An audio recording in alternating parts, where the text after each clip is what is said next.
바울은 로마서를 통해서 예수 그리스도를 믿는 자에게 일어난 놀라운 변화를 설명하고 있습니다. 그 은혜는 우리를 죄로부터 구원하시며 우리를 그리스도 안에서 새로운 피조물로 변화시키는 구원입니다.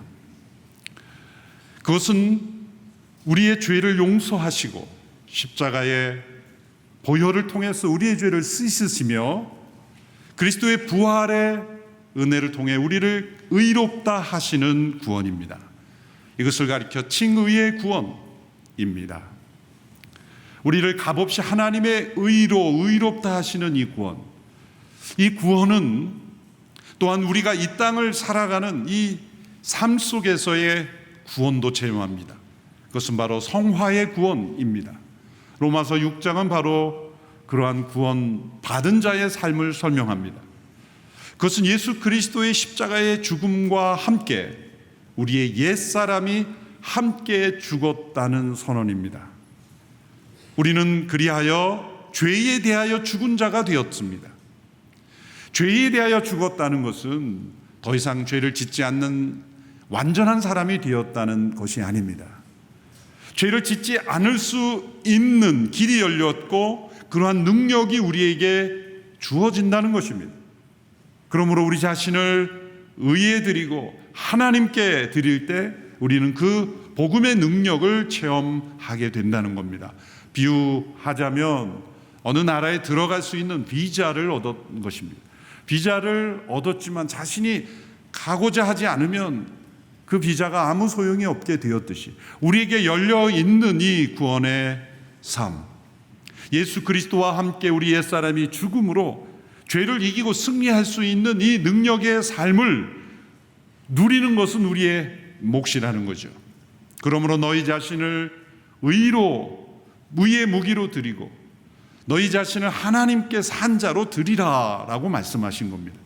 이제 7장으로 넘어와서는 죄에 대하여 죽은 자가 동일한 그리스도의 십자가 부활의 사건 속에서 율법에 대하여도 죽은 자가 되었다라는 설명을 하게 됩니다. 이 죄와 율법은 서로 긴밀히 연결되어 있기 때문입니다. 죄를 죄로 규정할 수 있는 것은 율법이 있었기 때문이에요. 또 율법을 통하여 죄가 드러나며 또한 그 율법이 죄인을 죽음으로 이르게 하는 통로가 되었기 때문이죠. 자, 이 관계를 설명하기 위해서 사도 바울은 로마서 7장에서 율법의 각도에서 우리에게 일어난 변화를 설명하는 겁니다. 다시 한번 5장, 6장, 7장을 정리하면 우리에게 일어난 변화를 핵심적인 단어로 이렇게 설명합니다. 로마서 5장에서는 하나님의 의로 의롭다 함을 얻은 우리다라는 표현을 씁니다. 로마서 6장에서는 하나님의 의로 의롭다 함을 받은 우리들에게 바로 죄에 대하여 죽은 우리가 되었다라는 겁니다. 그리스도와 함께 우리의 옛사람이 십자가에서 죽음으로 죄에 대하여 죽은 우리가 되었다는 겁니다.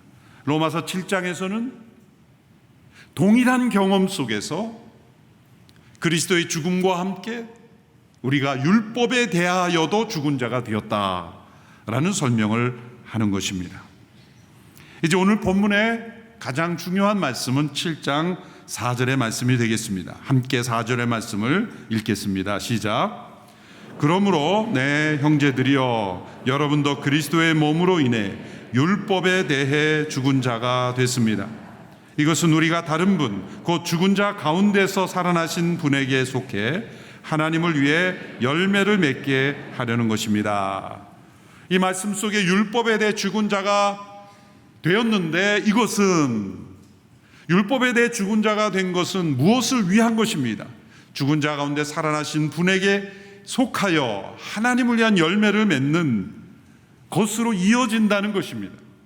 우리가 지난주 6장에 살펴본 대로 죄에 대하여 죽은 자가 되어서 죄의 족에서 벗어난 것은 진공 상태에 들어간 것이 아니라 중립적인 상태가 된 것이 아니라 하나님의 종으로 의의 종으로 전환되는 것이다라는 겁니다. 종이라는 것, 우리는 죄의 종으로 살 것인가 의의 종으로 살 것인가의 문제이지 인간의 본질, 실존은 종이라는 겁니다. 의존적인 존재라는 겁니다. 우리는 누구에게 속하여 누구의 지배를 받느냐의 문제이지 아무 지배도 받지 않고 아무에게도 종속되지 않는 인간의 실존은 존재할 수 없다는 겁니다. 인간은 하나님께 속하여 하나님의 종으로 지음을 받았고 그것이 인간의 본질이기 때문이라는 거죠. 죄란 주인을 바꾼 것이라고 했습니다. 하나님이 주인 되신 인생이 아니라 자기 자신이 주인이 되려고 할 때 자신이 주인 된 것이 아니라 죄가 주인이 되었다라는 겁니다. 사단의 종이 되었다는 거죠. 내가 나의 주인이 되어 내가 주인이 되는 인생을 살 수 있다면 얼마나 좋을 것처럼 여겨지겠지만 그것이 속는 거라는 겁니다. 우리 자신은 우리 자신의 주인이 될 수가 없습니다. 원래 그렇지 않기 때문이죠. 죄란 하나님이 주인 된 인생을 죄의 종으로 바꿔버린 것. 구원이란 죄의 종된 상태에서 다시 하나님의 종으로 회복시킨 것이라는 뜻입니다. 이제 7장에서 율법의 시각에서 이제 율법에 대해 죽은 자가 된 것은 아무렇게나 무법으로 살아간다는 뜻이 아닌 것입니다. 이제 율법에 대해 죽은 자가 된 것은 율법의 지배로부터 벗어나 이제 새로운 법의 지배를 받는다는 겁니다. 그것은 성령의 법을 따라 살아가도록 하기 위해서입니다. 과거 우리의 죄를 드러나게 한 율법의 기능이 이제는 예수께서 오심으로 성령이 임하심으로 더 이상 필요 없게 되었으므로 이제는 성령의 법을 따라 살아가는 삶으로 우리를 이끄신다는 그 변화를 설명하고 있는 것입니다. 오늘 본문 1절에 보면 사도 바울이 율법을 알고 있는 사람들에게 말합니다 라고 했습니다. 또 4절에 보면 내 형제들이여 라고 합니다. 주로 유대인들에게 말하는 것이 분명하죠. 그러나 유대인들에게만 해당되는 것입니까? 아닙니다. 이 율법이 이스라엘 역사를 통해 주어졌지만 이 율법을 전혀 듣지도 보지도 못한 이들에게 율법의 기능을 하는 것이 있다고 말했습니다. 로마서 2장에서 그것이 바로 사람들 안에 있는 양심이요 도덕 개념입니다. 로마서 1, 2장에서 율법 없는 자에게도 율법의 기능을 하는 것이 있다.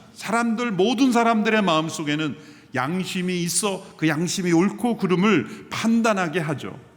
더럽혀진 양심도 죄책감을 느끼고 또한 두려움을 느끼는 것은 바로 옳고 그름의 인식이 있기 때문이에요. 또한 어떤 사람들이 모인 공동체이든 어느 나라 민족이든 정교한 법체계가 이루어지지 않는 나라에서도 옳고 그름을 판단하는 기준이 되는 규범이 다 있습니다. 왜 그러한 옳고 그름을 판단하는 기준이 사람들에게 있을까요?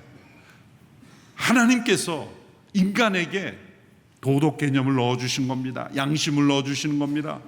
그것이 체계화된 법으로 국가적으로 체계화되든 아니면 개인의 차원에 머물건 옳고 그름이라는 기준이 있다는 것이고 그것을 인간의 마음속에 기능을 넣어주심으로 옳고 그름을 판단하시는 하나님께 초점을 맞추며 살도록 만든 것입니다.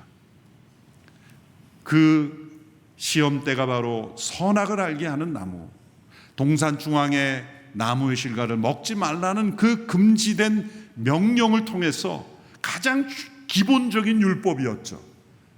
모든 자유를 주고 마음대로 할 수 있고 마음대로 개발하고 발전시킬 수 있었지만 중앙에 있는 나무의 실과를 먹지 말라 한 그 율법, 최초의 율법이죠. 최초의 행위의 규범이죠. 그거 하나만 지켰더라면 인간은 자유를 누리며 하나님을 주인으로 섬기는 하나님의 종으로 이 세상에 하나님이 창조하신 목적대로 살 수 있었던 겁니다. 그 율법을 어김으로써 인간이 죄인이 되었죠.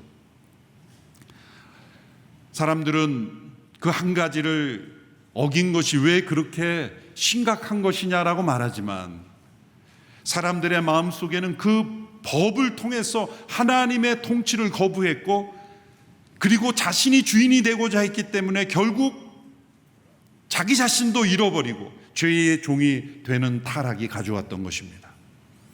그로 인해서 인간에게는 기준이 없어진 겁니다. 하나님이 기준이 되셔야 하는데 기준이 되어야 될 하나님을 떠났으니, 기준이 사라져 버렸으니 인간들의 마음속에 스스로 자신이 기준이 되려고 하고 세상의 헛된 사상과 이념을 기준이 삼고자 했던 겁니다. 그래서 인간이 죄라는 인식이 없어졌고 자신의 상태를 알지 못했죠. 하나님께서 택하신 백성들에게 율법을 주심으로 이제 인간이 어떤 상태라는 것을 깨닫게 하시고 인간의 죄인됨을 깨닫게 하시고 이제 하나님께로 다시 되돌아올 수 있도록 율법을 주신 것입니다. 그런데 이제 그 율법의 기능이 예수 그리스도께서 오심으로 인해서 그 목적이 다 이루어졌기 때문에 이제 율법에 얽매이지 않아도 되는, 율법에 종속되고 지배되는 것으로부터 벗어났다는 겁니다. 그것을 설명하기 위해서 결혼 관계에 죽음이 개입했을 때 미치는 영향을 설명하죠. 결혼 관계는 살아있는 동안에만 구속력이 있습니다. 배우자가 죽음으로써 그 결혼의 법으로부터 벗어나는 것처럼 이제 옛사람이 죽음으로, 그리스도의 십자가에서 함께 죽음으로 죄에 대해서 죽은 자가 되었기에 이제 율법에 대해서도 죽은 자가 되었다. 왜 이 부부관계의 비유를 들었을까요? 그만큼 이 죄와 율법과 우리가 긴밀히 연결되어 있고 연합되어 있다는 것을 설명하는 것입니다.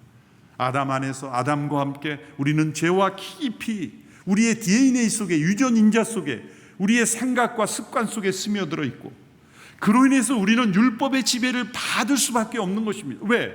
그 율법을 통해서 우리는 죄를 깨달아야 하고 그나마 하나님의 은혜 속에 거하는 삶을 살게 되기 때문이죠. 그러나 이제 예수 그리스도의 십자가를 통하여 우리가 죄에 대하여 죽은 자가 되었으므로 동전의 앞뒤면과 같이 율법에 대하여도 죽은 자가 되었다라는 겁니다. 5절 6절에서 그러한 내용을 설명합니다. 함께 읽습니다. 시작.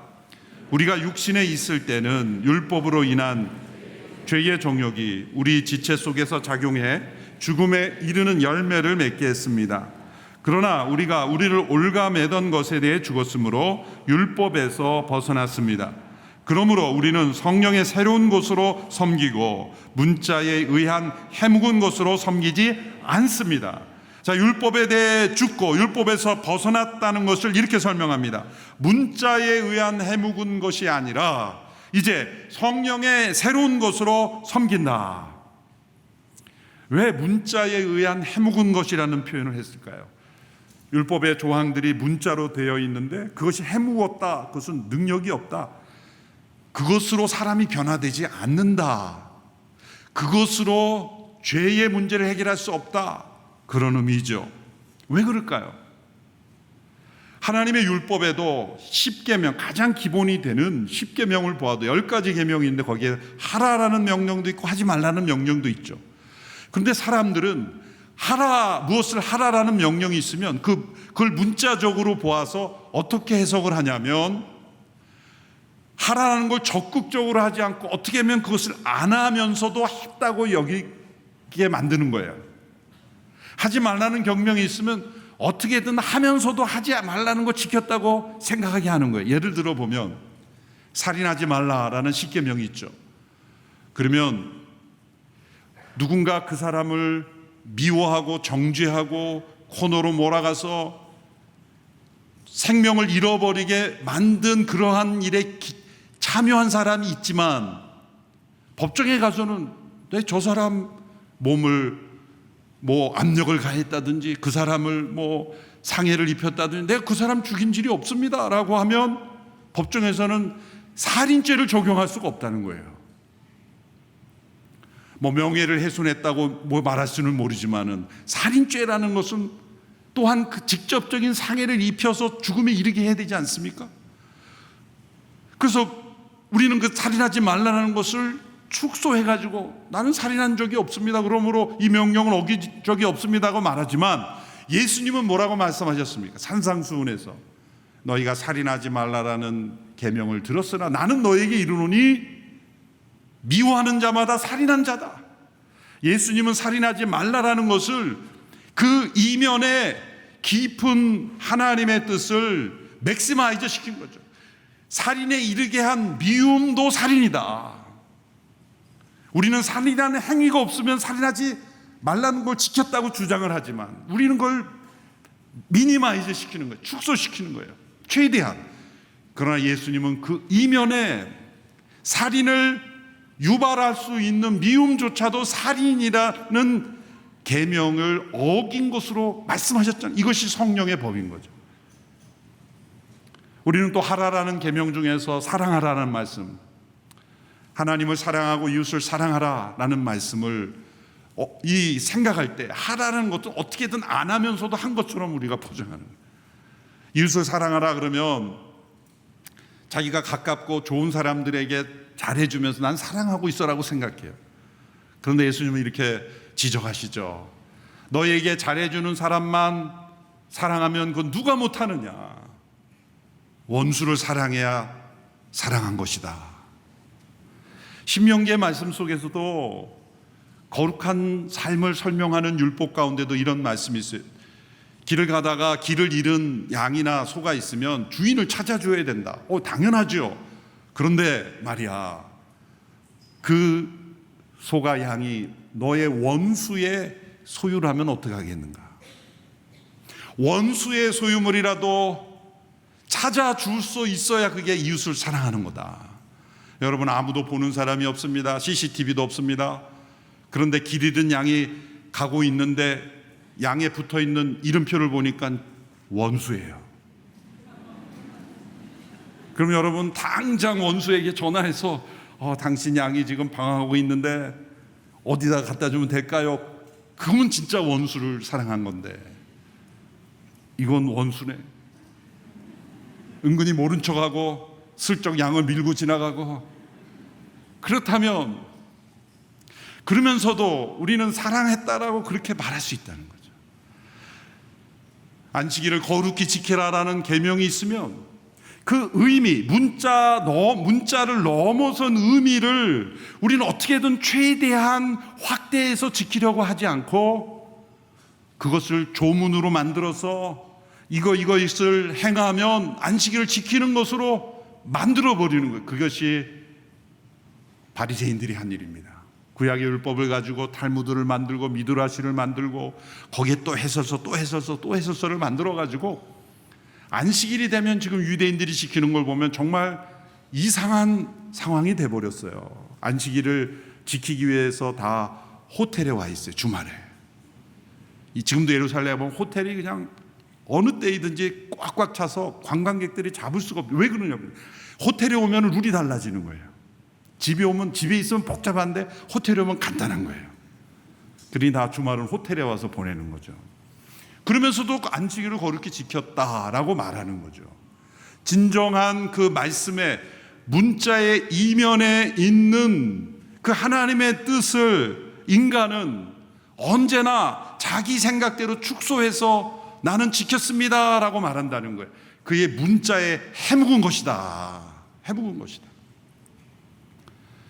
문자로 주어지는 법으로 사람이 변화될 수 없다. 죄를 지으면 강력하게 처벌하는 법들이 많아지면 세상이 좋아질까? 법전이 두꺼워질수록 세상이 좋아질까? 문자로는 사람을 변화시킬 수 없다는 거죠.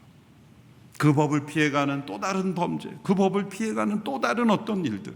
그렇다고 법이 필요 없다는 게 아닙니다. 법이 있어야죠. 그러나 문자로 사람을 죄로부터 구원할 수 없으며 문자로 행복한 사회를 만들 수가 없다는 거예요. 그 이면에 담겨 있는 의도, 그것이 중요하고 그것을 행할 수 있는 능력은 오직 예수 그리스도의 십자가의 구원과 성령의 능력만이 그것을 가능하게 한다는 겁니다. 이제 율법에 대해 죽은 자가 되었다는 것은 그 율법이 지향하고 있는 그 목적을 이루는 역사가 우리에게 주어졌다.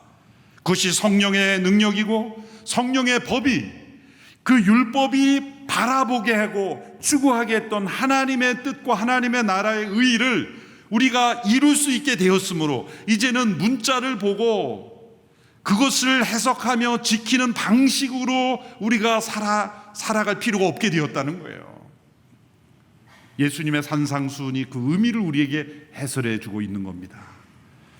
이제는 과거에는 율법이 남편이었지만 이제는 율법에 대해 죽은 자가 되므로 더 이상 지배받지 않으므로 이제는 남편이 그리스도가 되었으므로 그리스도를 사랑하고 그리스도를 존귀케 하려는 마음으로 행한다는 거예요. 그래서 누군가 나에게 억울함을 주는 사람이 오리를 가고자 하면 심리를 가지고 한편 뺨을 때리면 다른 뺨을 내어줄 수 있는 그 능력이 어디서 나오는 것인가? 그것이 바로 성령의 법을 따라 살아가는 능력이 우리에게 있기 때문이라는 거예요.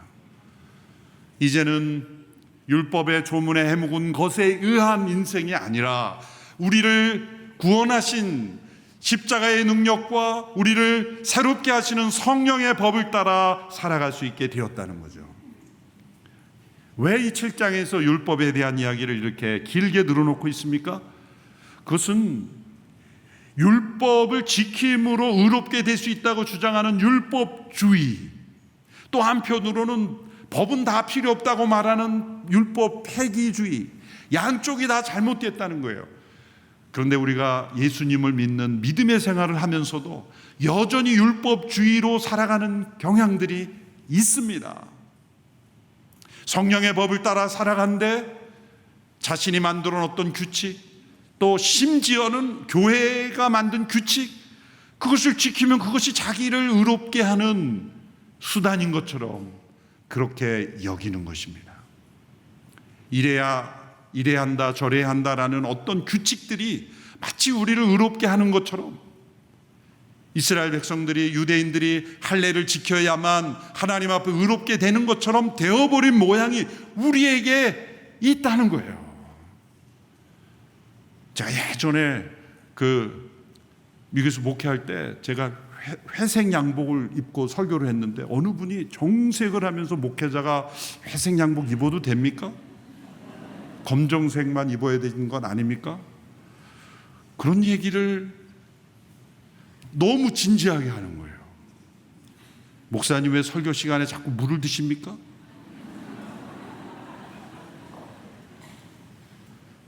그게 문제가 되는 거예요. 이분은 어떠한 예배의 정형화된 거에서 이것이 거룩이라는 그 자신이 만들어 놓았던 그 규칙에 해당되지 않은 불편한 거예요.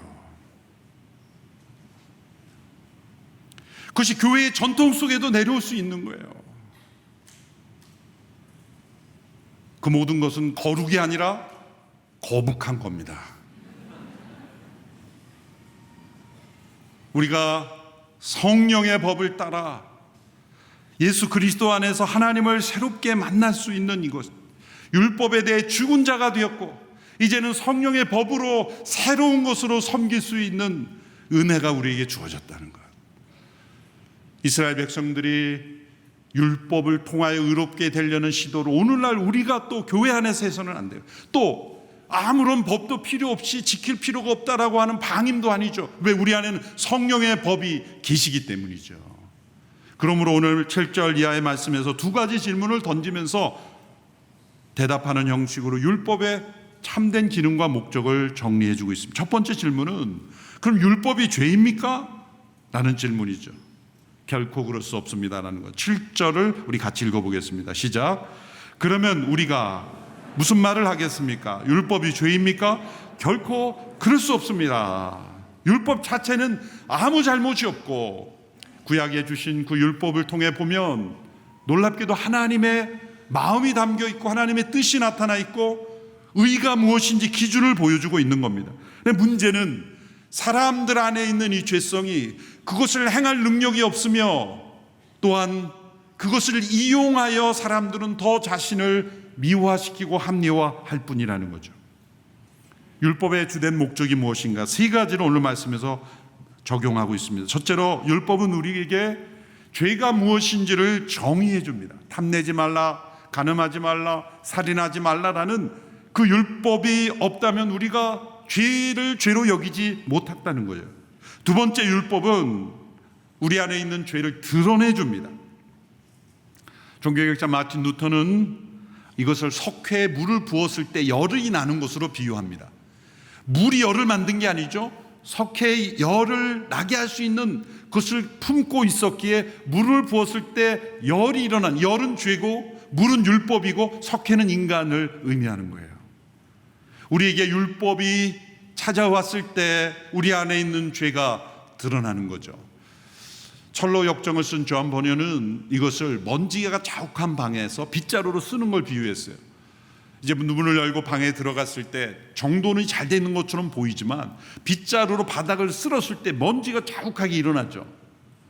그 빗자루가 율법이라는 것이고 그 방이 우리의 마음이고 일어나는 먼지가 죄라는 거죠.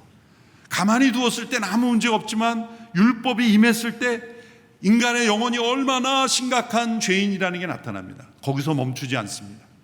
인간의 죄가 얼마나 문제인가. 선한 그 율법을 가지고 도리어 죄를 더 증폭시킨다는 거예요.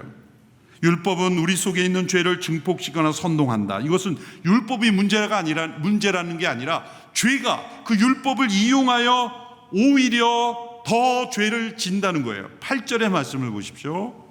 7장 8절의 말씀 같이 읽습니다. 시작. 그러나 죄가 계명으로 인해 기회를 타서 내 안에 각종 탐심을 일으켰습니다. 율법이 없으면 죄는 죽은 것입니다. 죄가 계명으로 인해 기회를 탔다. 이게 어떤 뜻이냐면 어떤 법이 주어지면, 계명이 주어지면 사람 그것을 범하고 싶은 악한 충동이 일어난다는 거예요. 여러분 그런 경험 해보셨습니까? 하지 말라는 말을 들으면 괜히 하고 싶어지는. 우리말에 있죠. 하지 말라면 더 한다. 진리예요. 사람들에게 이거 하지 말라 저거 하지 말라 그러면 어느 사회면 그 사회가 그렇게 되어가고 있는 것을 볼 수가 있습니다. 아담과 하와가 타락의 본질이 뭡니까? 먹지 말라라는 단 한 가지 계명, 그거 하나만 지켰으면 되는데 자기에게 주어진 엄청난 자유는 누릴 생각을 안 하고 왜 우리가 저거를 하지 말아야 되지? 그것을 충동질한 것이 타락이죠. 하나님께서 100가지 계명을 주셨습니까? 10가지 계명을 주셨, 단 한 가지만 지키라고 한 거예요. 왜 2가지 이상을 안 주셨을까요? 헷갈렸다고 거짓말할까 봐. 변명할 수 없게 딱 한 가지만 줬는데 그거 하나를 안 지킨 거예요. 왜 그럴까요? 하지 말라 그러니까 죄가 틈을 타서 기어코 하고 싶은 거예요. 미국의 어느 호텔에서 해안가 가까이 붙어 있는 호텔이 지어졌는데 바닷가에 아주 가까이 붙어 있어서 창문 열고 발코니에 나가면 그냥 바다인 거예요, 거기가. 근데 호텔을 지은 주인이 염려가 된 거예요. 이렇게 해안가 가까이 했으니 사람들이 전부 낚싯대 가지고 바다 낚시를 하면 어떡할까? 염려가 돼서 창문마다 붙여놨어요. 발코니에서 절대 낚시하지 마시오.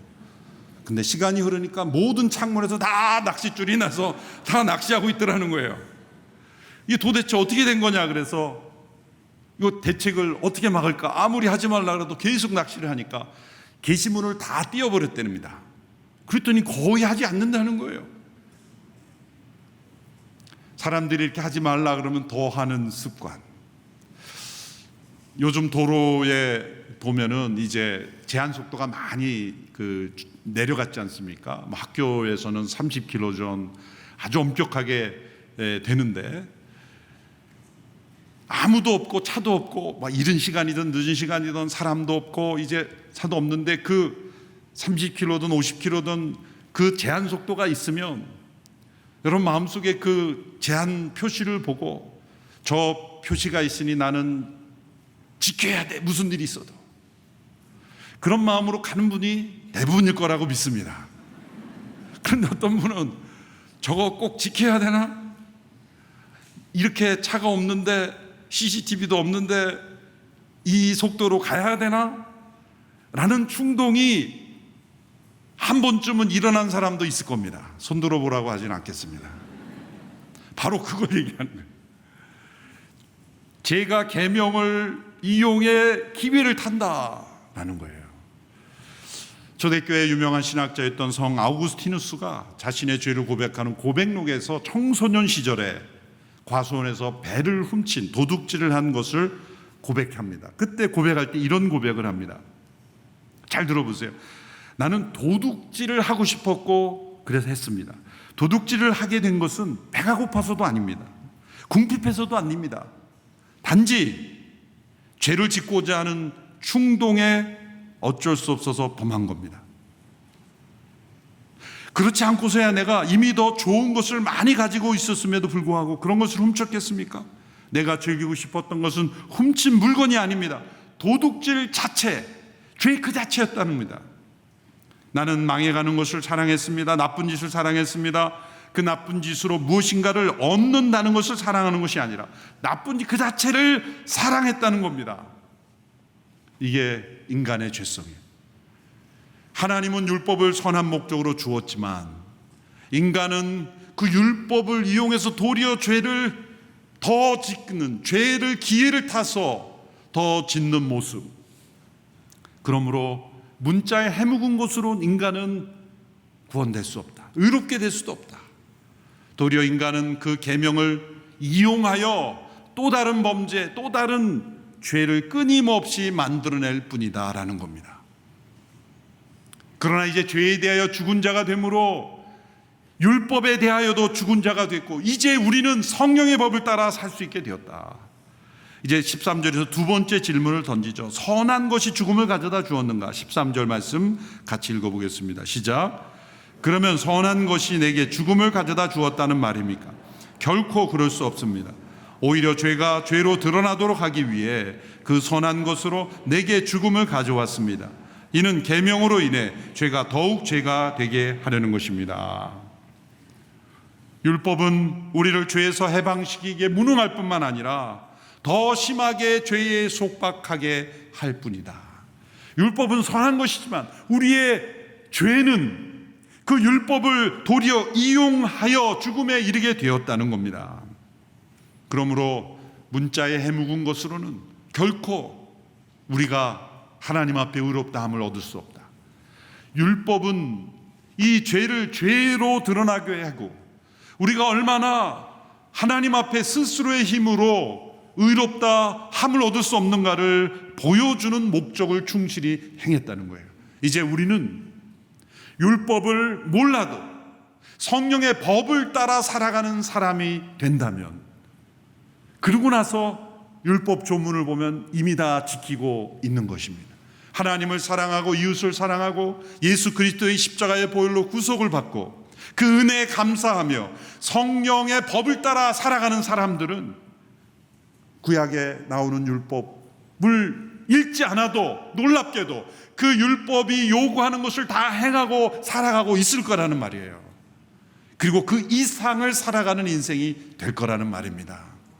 그러므로 우리는 율법에 대해 죽은 자가 되었고 율법에서 벗어났지만 이제는 성령의 법을 따라 새로운 방식과 새로운 능력을 따라 우리는 살아가게 되었다는 겁니다. 이것이 예수님을 믿는 자에게 일어나는 변화입니다. 로마서 6장에서는 죄에 대해 죽은 자가 되었고 7장에서는 율법에 대해 죽은 자가 되었다고 말합니다. 예수 그리스도의 죽음과 부활로 연합함으로 새 생명 가운데 거룩한 열매를 맺고 있다고 말하고 7장에서는 예수 그리스도께 속하여 성령의 새로운 곳으로 섬기며 하나님을 위하여 열매를 맺게 하셨다고 말합니다.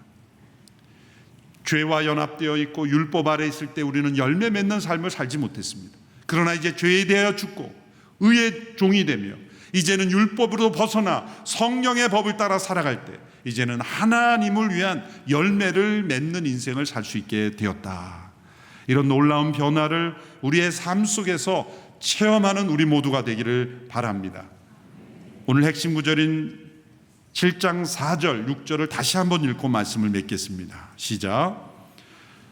그러므로 내 형제들이여 여러분도 그리스도의 몸으로 인해 율법에 대해 죽은 자가 됐습니다. 이것은 우리가 다른 분 곧 죽은 자 가운데서 살아나신 분에게 속해 하나님을 위해 열매를 맺게 하려는 것입니다. 6절. 그러므로 우리는 성령의 새로운 것으로 섬기고 문자에 의한 해묵은 것으로 섬기지 않습니다. 이 말씀대로 살아가는 축복이 우리 모두에게 있게 되기를 축원합니다. 기도하겠습니다.